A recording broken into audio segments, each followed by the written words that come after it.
আসসালামু আলাইকুম, সবাই কেমন আছেন? আজকে হচ্ছে আমার একটু আলু বেশি কাটা হয়ে গেছে। এখন আমি চিন্তা করলাম যে আসলে আলুটা কিভাবে নষ্ট না করে কি কাজে ব্যবহার করা যায়। তখন মাথায় আসলো যে বাসায় আমার ছেলের হচ্ছে খুব আলু পছন্দ, মানে চিপস পছন্দ। যদি আমি আলু দিয়ে চিপস করি ঘরে বানাতে কোনো সমস্যাই নাই। আর এই রেসিপিটা খুবই ইজি, আমি যেটাই প্রিপেয়ার করি সবাই রেসিপি চাই। আলুগুলোরে কাটছি, এই যে আলু ভাজির আগে যেরকম কাটা হয়, কিন্তু কুচানো হয় নাই। এর ভিতরে লবণ, মরিচের গুঁড়া, একটু চাট মশলা দিছি। চাট মশলাটা হচ্ছে অপশনাল, চাইলে দিতে পারেন, না চাইলে নাও দিতে পারেন। তো পানি ঝরায় ফ্রিজে রাখা হয়েছিল, মশলা লবণ দেওয়ার কারণে এটা পানি ছেড়ে দিছে।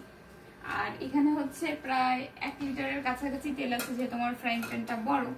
আর এটা একদমই আমি 270 সেন্টিগ্রেড দিয়ে হচ্ছে এটা গরম করছি। একদমই দেখেন হাতটাও যাচ্ছে না, এত গরম। এখন এখানে একটা যুদ্ধের মতো হবে, প্রথমবার দিতে গেলে একটু ছিটে আসবে, কিন্তু এত হাই হিট ছাড়া এটা চিপস আসলে হবে না। আচ্ছা দেই, হ্যাঁ, একদম দোকানের মতো। দেখেন আমি যতটা চিন্তা করছিলাম ততটা লাগে নেই। একটা একটা করেই ছাড়তে হবে, মানে এর বেশি ছাড়া যাবে না। আর আলুগুলো যত বড় বড় হবে তত ভালো। আর বড় আলুর ভিতরে আবার এখন যদি নষ্ট থাকে তো দেখে নেবেন। তেল বেশি হলে ভাজতে সুবিধা হবে, পুড়বে না। আর এরকম আমার নেবেন কিচেন টিস্যু, যেটা বলে কিচেন টাওয়েল না, কিচেন টিস্যু ইউজ করবেন। যদিও আমি তেল ছাড়াই নিব, ঠান্ডা হওয়ার পরে এটা মুচমুচে করে দেবো ইনশাআল্লাহ। যেহেতু এটা বাজারের মতো না যে একজন এক সাইড থেকে উঠাবে আরেকজনই করবে, তো আমি তো একাই করতেছি। এটা সাথে সাথেই উল্টাই দিতে হবে, মানে এটা চুলার পরে অন্য কিছু তো করাই যাবে না, এদিকেই ফোকাস করতে হবে, এদিকেই দাঁড়ায় থেকে ভাজতে হবে, উল্টায় পাল্টাই দিতে হবে। আবার লেট করলে এটা পুড়ে গেলে আবার তেতো হয়ে যাবে পুরাই আলু দিয়ে।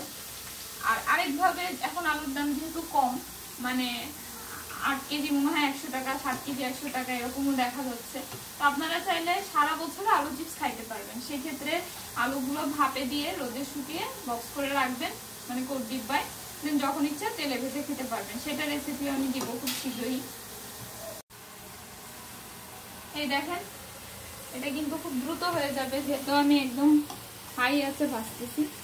আর রাখা যাবে না, কোনোভাবেই সম্ভব না, একবারই সব উঠে ফেলতে হবে। এই জন্য আমি অল্প করে দিচ্ছি। আসলে এরপরে যে খুব দ্রুত দিতে হবে তা না, তেল গরম হইতে থাকুক, কোনো সমস্যা নেই।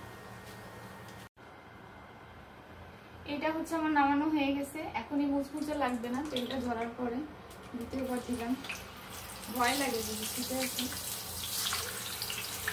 ডুবো তেল হলে ছেড়ে না নর্মালি। আর যেহেতু পানি ঝরা ফ্রিজে রাখছি, শুধু মশলা আছে। তো আজকের ভিডিও এই পর্যন্তই। সবাই ভালো থাকবেন, সুস্থ থাকবেন। আর বাসায় ইচ্ছা করলে আপনারা ট্রাই করে দেখতে পারেন, কেমন হয়েছে কমেন্ট করে অবশ্যই জানাবেন।